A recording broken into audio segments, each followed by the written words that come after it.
Let's go, girls. Bow, bow, ba down, ba bow, bow. It's time to meet the Muppets on the Muppet Show tonight. I have an almost 2-year-old who, up until very recently, was a hats hater. You put a hat on him, he says, ugh, get it off of me. Like, was not having it, which is very funny because every single picture of me, of my siblings at his age, of Morgan at this age, of her siblings, were like covered in hats because like baby skin is just like very soft and delicate, and we are pale people. It has helped a little bit for now when I put a hat on him and when we do other things where we're trying to get him to like do something and keep something on, we go, cool guy. Mostly I think he likes it because it's like fun to say. And also I guess that's the peer pressure that you receive from your parents, is them calling you a cool guy, you know, when you are keeping a hat on. Uncle Nick wears a lot of hats. We'll be like, wear a hat like Uncle Nick. It wasn't working. And then just recently, like one day he was like, well, no, I'll wear a hat. So anyway, the hats are going to be particularly important because we are headed to Alabama right after his second birthday. Sucks, by the way. Terrible time to be flying. Morgan's parents are buying our tickets, which is incredible and so kind of them.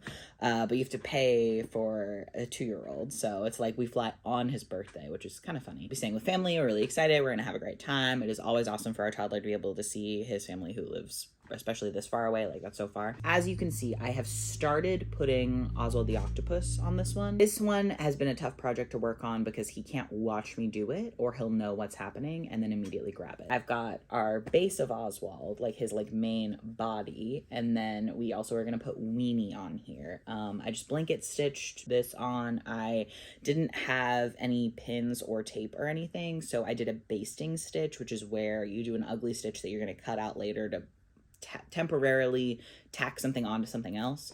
And so I did that with paper and the blue fabric to like cut it the way that I wanted to, which is not something I've ever done before, and it worked great actually. So I'll probably do that again in the future when it's something that's like weird and small, because yeah, pins, like they don't stay well enough, and they're pokey, you know. I don't like when something's pokey. We're gonna start now, I think, by cutting out our weenie shapes. Weenie the dog. I have 3 weenies here so that I can compare and contrast and also cut it fine. The difficult thing about Weenie, as you may have noticed, I've blown her up. She's not quite to scale with Oswald in this image. She's bigger than she's supposed to be. Whatever, I think that's fine. If I was to make her any smaller, it would be so difficult to do it. It's her teeny tiny skinny itty bitty little legs. I think I might have to embroider them, which is annoying, but you know, we'll live. Step 1, cut out the weenie pieces. I'll show you all that. Okay, I've cut out one of the weenies like this. This is going to be the shape of the orange part. I might actually just snip off the tail. I haven't decided yet. My best advice always for a felt project or any fabric project where it's going to be like small and fiddly is to have different scissors for fabric and for paper, because paper dulls scissors, which is fine. It's great. It's okay to cut fabric. You just need to use 2 different scissors, because if you are cutting fabric with dull scissors, it's going to drive you so unbelievably bonkers. You're going to lose your mind. It's going to be horrible, and it's going to be so much harder. Whereas if you have sharp scissors, it's easy. It's like not a pain in the butt. So if you're like struggling through a like felt patch project situation where you're trying to cut something really precisely, reassess your scissors, see if you have sharper ones. Yellowy browny beiges are without a doubt the most difficult to try to color match. What I need is something between these 3, right? Like this is sort of like a warm brownish yellowish. I don't think that this makes any sense. I don't think that this makes sense. I think this one's probably the closest. But then it's also hard because if we're picking this one that's like more a brown, I feel like it's not quite light enough. It's not quite yellow enough. And then I feel like this to me is obviously the winner of the hot dog colors, right? But like, is that weenie enough? Like, is that giving weenie, you know? I don't know. It's not this one. It's for sure. No, it's not this one. I need these 2 to have a baby. I like using marker upside down and on the back to trace stuff, because then you can just kind of go up against your little thin piece of paper. And also always, if you're tracing something in this way, like you take it with a grain of salt, right? But if I was doing it with a pen, then it wouldn't be able to show like the negative space where the paper once was, you know what I mean? So That's why I do that. So this is what we've landed on. And then the next step is because this is traced from this, I'm going to take this one and cut the hot dog out of it, as opposed to wasting one of my other weenies, cutting the hot dog out. But also, this I've already traced from, right? So we know that the hot dog from this should theoretically fit on here better. So I try to keep them in line like that.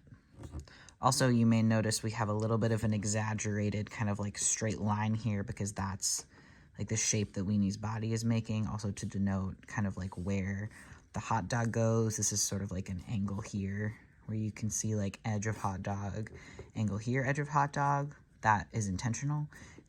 I mean, it's, you know, it's kind of slight, but I feel like you can see it. And that also helps me know where something goes when I put it there later, if that makes any sense at all. I think this looks cute. This is working for me. I feel like that's giving weenie.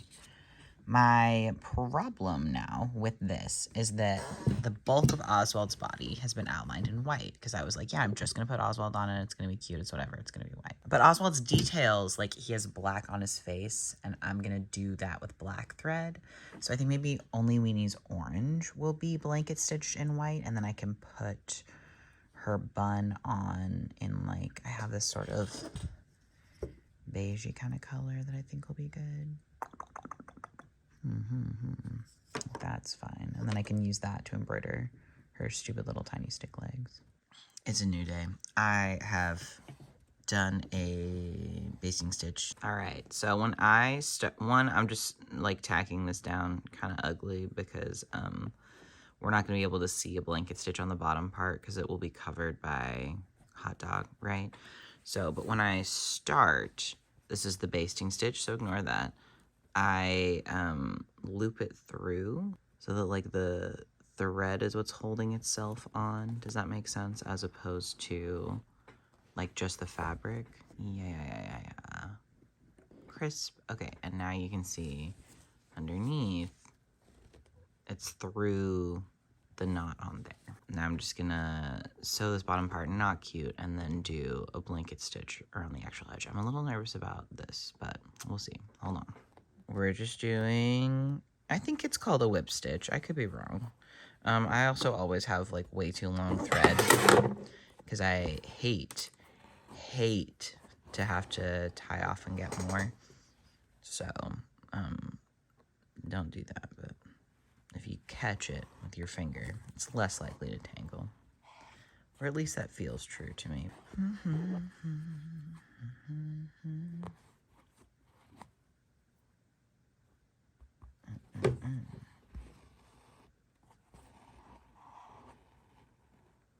And I'm just doing this really ugly, so again, don't judge. It's going to be covered by hot dog, so to me it does not feel worth it to try to do like a really pretty blanket stitch. Hot dog bun, you know what I mean. Hot dog bun is what's covering it. If you've never worked with felt before, this is why I really like felt, because it's like there's no fraying, right? Like you sew it and that's kind of all that she wrote. Like it's not, you know what I mean? We've cut it. It stays the way that you want it to have been cut.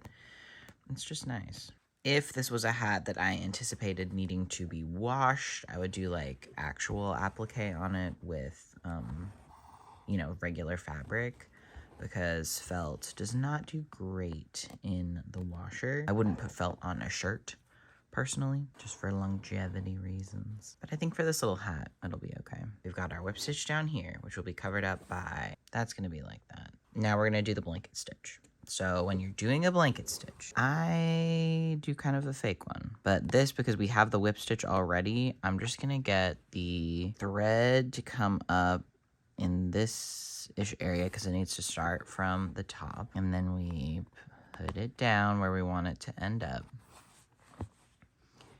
And then, as we're pulling this tight, we do this here, and then we grab it, we loop it around, so that when you pull it, this is pulled tight up against it. And so then you have this kind of like line as you're doing it. So same situation. We're gonna do this down here, and then right here. I just think this looks cleaner than a whip stitch, and I like it. It's cutesy, and then we pull. And then the nicest part I feel about doing a blanket stitch on a flat surface like this, as opposed to it being like on the edge of something three-dimensional, is that it is really easy to fake it if you mess up, because you can just do like an embroidery stitch across here. Like right now, if I wanted to, I could do an embroidery stitch all across this, and we could make it kind of functionally look blanket stitch-ish if somebody's not looking at it really close, right? So if you mess it up, if something weird happens, if it gets funky, it's like really not a big deal because it's flat. Yeah, and then kind of like as you're doing it, because this is something that is done by tension, the last couple stitches will sometimes look weird as you're pulling the new one. Don't freak out about that too much. It's just part of the process. Okay, I'm now gonna time-lapse this.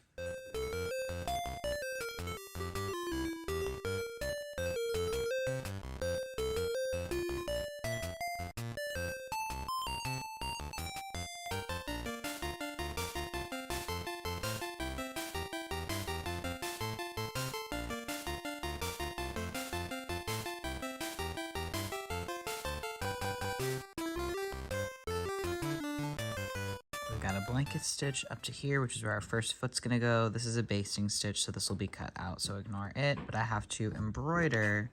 Oh man, my wet coffee has made my weenies wet. I got wet weenies.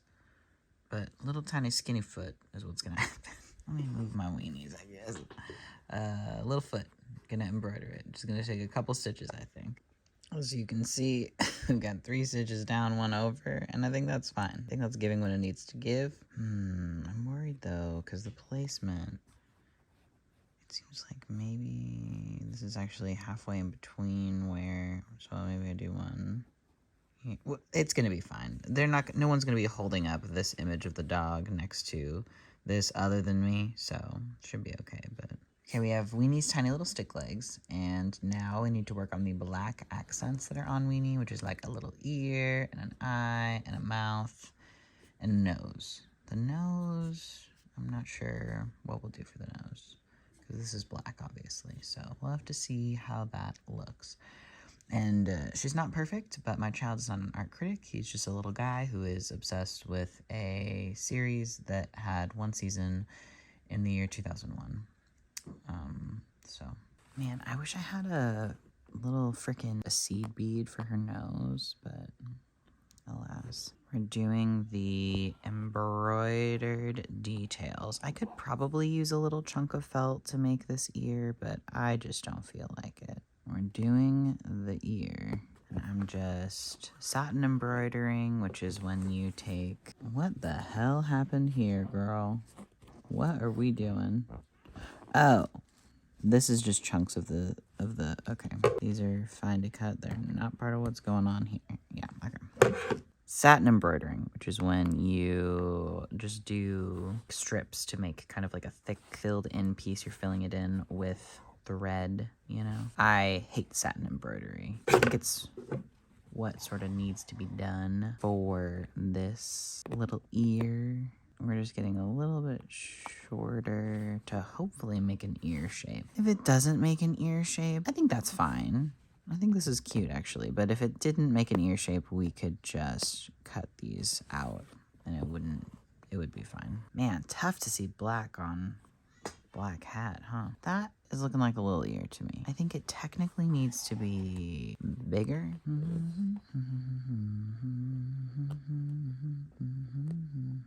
Okay, that's fine for now. Maybe we make it bigger if it pisses me off momentarily. Oh my god. I'm gonna just, like, stitch the back of this and pull it tight. Not for any reason except that possibly my kid's little noggin is gonna be pushing up against this, and so I don't want it to get loose, and I've got some weird threads that I didn't know what they were doing, so whatever, that's fine. Okay, and now we're gonna go through this stitch up here to carry us over to where the eyeball's gonna be, and we're gonna do an eyeball. Eyeballs I have a tough time with. God, girl, what is this pale ass white thing coming out of this? What is this little poof? Where are you from? Whose polyfill is that? The microplastics, they're everywhere. Let's do these, and then these.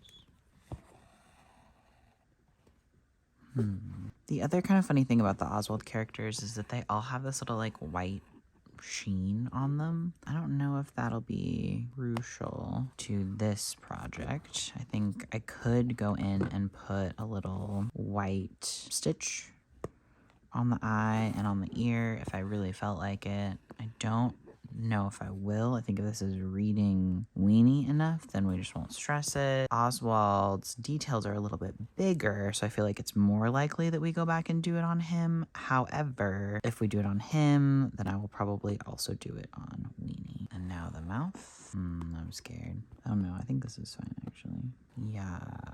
I think it's a little funny that she's frowning. Okay, and now the nose. Yeah, man, damn, I've got no idea on this. Black on black is tough. Yeah, I wish I had a little seed bead put on here. I think the smallest thing that I have are sequins. And that's obviously comically too large and not gonna work for this. So, let's see. Golly, this is so teeny tiny. Should I have done these details in like gray? No, I think that would be silly. Oh, maybe I outline it in white. If I had to bet, I would say that's what we'll end up doing because it's just completely disappearing into this hat, which makes sense. It looks a little better actually on the video than in real life. But Oswald has black details, so we'll shift over to that first because I don't have another needle. Yeah, it's gonna have to be white detail on that. Well, you know, and that's fine because we'll do the white outline of weenie and then maybe this one stitch here and maybe the eyeball stitch if we feel like it. But let's first do the Oswald stuff. His mouth, I bet, will be embroidered, but I don't believe I'm gonna embroider his eyes because that would just be so much. Oh God, I can't see shit. Tie it, tie it, tie it, tie it, tie it, tie it. Okay. One thing about Oswald is that his eyeball width is really important for his recognizability because this could be Oswald. This? Who the hell is that? Who's this guy? Right? Well, this guy I like, but that's not Oswald, you know? Really far. That's looking more like him. You know what I mean? His smile's not perfect, his eyes are fine. He is recognizable, that's what matters. I've cut out his hat without a brim, and I'm just gonna fake a brim with my white thread that I'm putting it on, because it's gonna disappear in the black anyway. Yeah, I'm very happy with how this stupid little hat turned out, because if I had cut it to have edges of hat, it would just not have looked this crisp. Like, that's definitely better, that I just did it as a little half circle. I think that's it, boys. It's looking cute to me. Yay. And we have a hat.